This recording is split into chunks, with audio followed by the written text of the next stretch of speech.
নমস্কার বন্ধুরা, আরও একটা নতুন রেসিপির ভিডিওতে আপনাদের সবাইকে স্বাগত। জানুয়ারি মাস পড়ে গেল আর সেই সঙ্গে শীতের ছুটির শেষে আবার বাচ্চাদের স্কুল চালু হয়ে গেছে। আর স্কুল চালু থাকলেই মায়েদের সবথেকে বড় চিন্তা থাকে টিফিন কি দেব। আর এই সমস্যার সমাধানের জন্যেই আজকে নিয়ে এসেছি একটা টিফিন রেসিপি, যেটা খুব সহজে চট করে কম সময় বানানো যায় আর উপকরণও কিন্তু খুব বেশি লাগে না। তো আসুন দেখে নিই রেসিপিটা। আজকে বানাচ্ছি ডোরা কেক। ডোরা কেকটা বেসিক্যালি একটা মিষ্টি প্যান কেক, যেটার মধ্যে একটা চকলেট ফিলিং থাকে। সেই চকলেট সসটা তো আমরা দোকান থেকে কিনেই নিতে পারি, কিন্তু আমি এখানে সেটাও বাড়িতে বানিয়ে দেখাবো। সেজন্য একটা বাটির মধ্যে নিয়ে নিয়েছি 1/3 কাপ কোকো পাউডার, আর তার সাথে দিয়েছি 1/4 কাপ চিনি। চিনিটা আমি পাউডার বানিয়ে নিইনি, একদম যেটা দানা চিনি সেটাই নিয়েছি।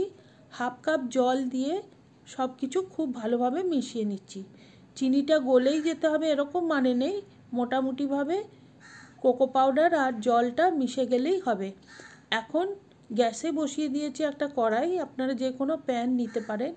তার মধ্যে সমস্ত মিশ্রণটা ঢেলে নিয়েছি, আর মিডিয়াম টু লো হিটে এই মিশ্রণটা রান্না করে নেব। আর কনস্ট্যান্ট নেড়ে যেতে হবে, নাহলে কিন্তু তলায় লেগে গিয়ে এই সসটা টেস্টটা খারাপ করে দেবে। সেজন্য সমানে নেড়ে নেড়ে 5-6 মিনিটের মধ্যেই দেখবেন মিশ্রণটা এরকম ঘন হয়ে এসছে। আর আপনার যেরকম ঘনত্ব দরকার সেই মতো হয়ে গেলে গ্যাসটা অফ করে দেবেন। আর ঠান্ডা হলে কিন্তু মিশ্রণটা আরও একটুখানি ঘন হয়ে যাবে। আর আমি এখানে কমই বানিয়েছি, যদি বেশি করে বানান তাহলে যে কোনো কাঁচের কন্টেনারে ভরে এটাকে আপনি প্রিজার্ভও করতে পারবেন অনেক দিন। তো আমি গ্যাসটা অফ করে দিয়েছি, আর ঠান্ডা হলে একটা সেরামিকের বাটিতে ঢেলে নিচ্ছি। তার কারণ আমি এটা এক্ষুনি আমার টিফিন রেসিপি বানানোর জন্য ইউজ করব। আর দেখুন কতটা লোভনীয় হয়েছে। এই চকলেট সসটা বিভিন্নভাবে বানানো যায়, আমি এখানে একদম যে সহজ আর কম উপকরণ লাগবে সেই রেসিপিটা শেয়ার করলাম। সসটা তৈরি হয়ে গেছে, এখন আমি প্যানকেকটার জন্য মিশ্রণটা রেডি করে নেব। এজন্য একটা বাটিতে নিয়ে নিচ্ছি 1 কাপ ময়দা। এর সাথে আমি দিয়ে দেবো 2 টেবিল চামচ মিল্ক পাউডার।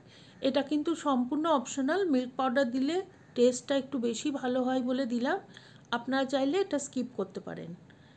আর দিয়ে দিচ্ছি 2 টেবিল চামচ সাদা তেল।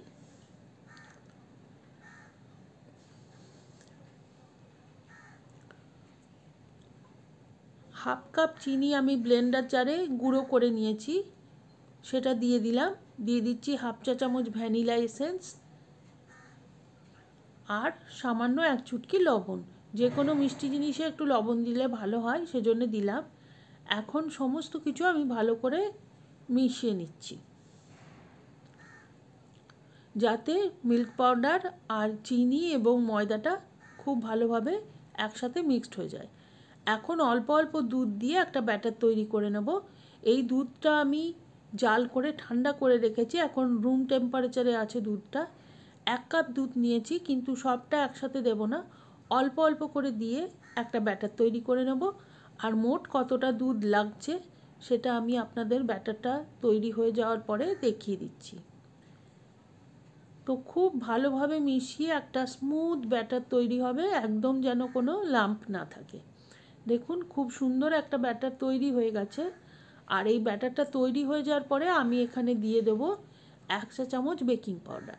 বেকিং পাউডারটা কিন্তু এই পরেই দিতে হবে, ব্যাটারটা তৈরির পরে। আগে দিলে কিন্তু এত নাড়ানাড়ির জন্যে বেকিং পাউডারের যে কার্যকারিতা সেটা কমে যাবে।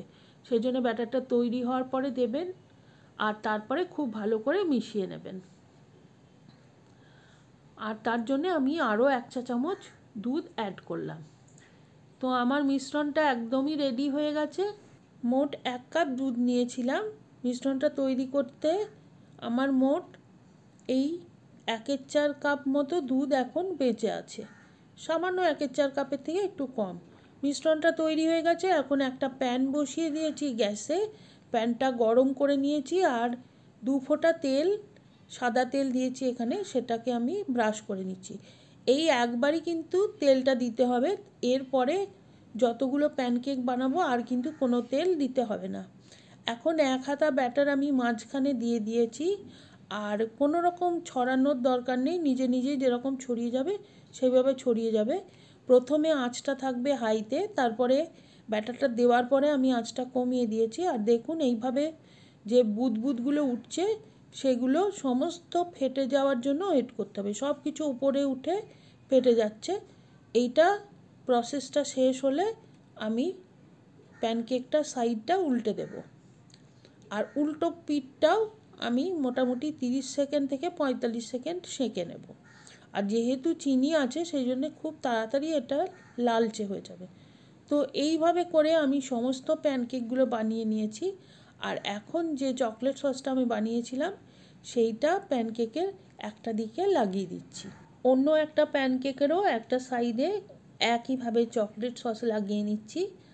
আর এই জন্যেই চকলেট সসটা সামান্য একটুখানি ঘন করে তৈরি করেছি। চকলেট সসটা পাতলা হলে কিন্তু এইভাবে লাগানো যাবে না।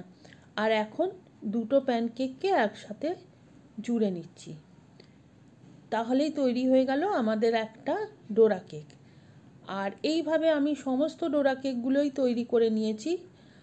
আর এই ডোরা কেকগুলো সাধারণত পরিবেশন করার জন্য অর্ধেক করে কেটে পরিবেশন করা হয়।